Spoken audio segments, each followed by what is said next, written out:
Hello friends, இது நம்ம ரசிக்கலாம் சமைக்கலாம். இன்றைக்கி நம்ம சேனலில் இட்லி, தோசை, சப்பாத்தி இது எல்லாத்துக்குமே ஒரு சூப்பரான காம்பினேஷன் தக்காளி குருமா எப்படி செய்கிறதுன்னு பார்க்க போகிறோம்.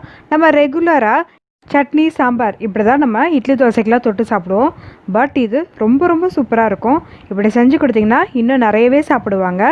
ஸோ அதை எப்படி செய்கிறதுன்னு பார்க்கலாம். அதுக்கு நான் இன்றைக்கி 1 டம்ளர் தண்ணி எடுத்திருக்கேன்.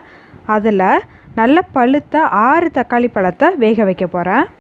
ஸோ எல்லா தக்காளியும் இது மாதிரி ஒன்றா சேர்த்துட்டு ஒரு 5 மினிட்ஸ் மீடியம் ஃப்ளேமில் வேக வச்சுக்கோங்க.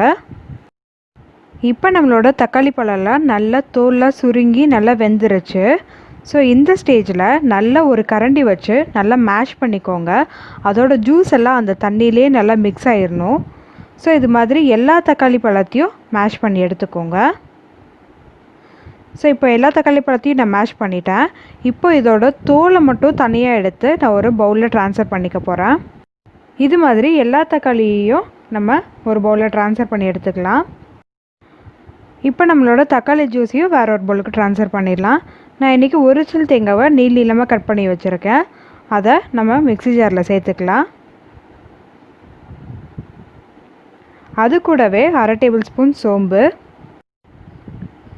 அது கூடவே நம்ம தனியாக எடுத்து வச்சுருந்த தக்காளி பழத்தோட தோலையும் சேர்த்து நல்லா மையாக அரைச்சி எடுத்துக்கோங்க. இப்போ ஒரு பேனில் 2 டேபிள் ஸ்பூன் அளவுக்கு எண்ணெய் சேர்த்துக்கலாம்.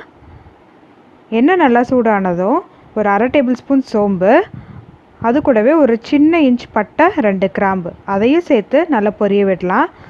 சோம்பு நல்லா பொரிஞ்சதும் ஒரு பெரிய வெங்காயத்தை நீளமாக கட் பண்ணி அதையும் ஒரு நிமிஷம் வதக்கிக்கோங்க.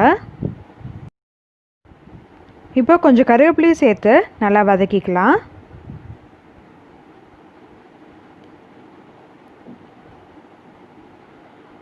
இப்போது நான் 2 பச்சை மிளகாய் நீளமாக கட் பண்ணி வச்சுருக்கேன்.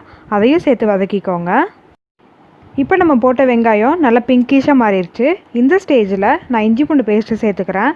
உங்களுக்கு பூண்டு இஞ்சிலாம் பொடி பொடியாக கட் பண்ணி அதை சாப்பிட்றதுக்கு பிடிக்கும் அப்படின்னா நீங்கள் அப்படி சேர்த்துக்கோங்க. இப்போ இஞ்சி பூண்டோட பச்சை வாசனையெல்லாம் போனதும் 1 டேபிள் ஸ்பூன் மிளகாத்தூள், 1/4 டீஸ்பூன் மஞ்சத்தூள், 1 டேபிள் ஸ்பூன் உப்பு இது எல்லாத்தையும் சேர்த்து ஜஸ்ட் ஒரு ஃபியூ செகண்ட்ஸ் வதக்கிக்கோங்க. இந்த ஸ்டேஜில் நம்ம எடுத்து வச்சுருந்த தக்காளியோட ஜூஸ் மட்டும் சேர்த்துக்கலாம்.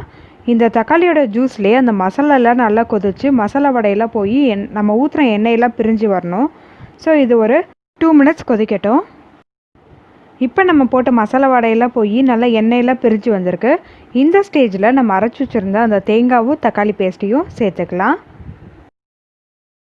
இப்போ இதை நல்லா மிக்ஸ் பண்ணி விடுங்க. அந்த மசாலா அந்த தேங்காய் எல்லாமே ஒன்றோட ஒன்று நல்லா கலக்கணும்.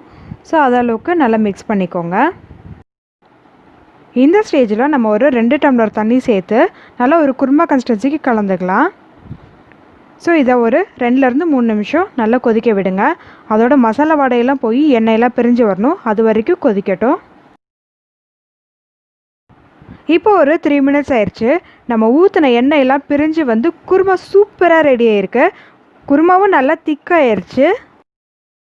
இந்த ஸ்டேஜில் கொஞ்சம் கொத்தமல்லி எல்லாம் தூவி இறக்கி வச்சோன்னா நம்மளோட சுவையான தக்காளி குருமா ரெடி.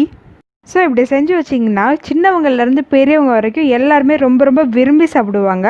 கண்டிப்பாக ட்ரை பண்ணுங்கள்.